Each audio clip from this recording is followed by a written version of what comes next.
সূরা ফাতিহার কিছু ভাষাতাত্ত্বিক মাধুর্য। ১. সূরা ফাতিহার প্রতিটি আয়াত কবিতার ছন্দের মতো শেষ হয় ইম বা ইন দিয়ে। যেমন প্রথম আয়াত শেষ হয় রাহিম দিয়ে, দ্বিতীয় আয়াত শেষ হয় আলামিন দিয়ে, তৃতীয় আয়াত রাহিম, চতুর্থ আয়াত দিন। ২. সূরাটির মাঝামাঝি আয়াতটি হল ইয়াকানা বুদু। এর আগের সবগুলো আয়াত হচ্ছে বিশেষ্যবাচ্য বাক্য এবং তার পরের সবগুলো আয়াত হচ্ছে ক্রিয়াবাচক বাক্য। ৩. ইয়াকানা বুদু এর আগের আয়াতগুলো হচ্ছে আল্লাহ সুবহানাহু তাআলার সম্পর্কে ধারণা। এর পরের আয়াতগুলো হচ্ছে আল্লাহ সুবহানাহু তাআলার কাছে আমাদের চাওয়া। ৪. সূরা ফাতিহার আয়াতগুলোর উচ্চারণ ক্রমাগত ভারী এবং কঠিন হতে থাকে।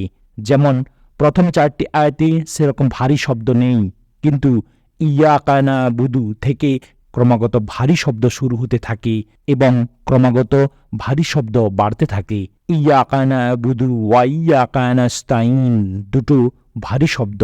ইহদিনাস সিরাতাল মুস্তাকিম দুটো ভারী শব্দ। সিরাতাল্লাযিনা আনআমতা আলাইহিম তিনটি ভারী শব্দ।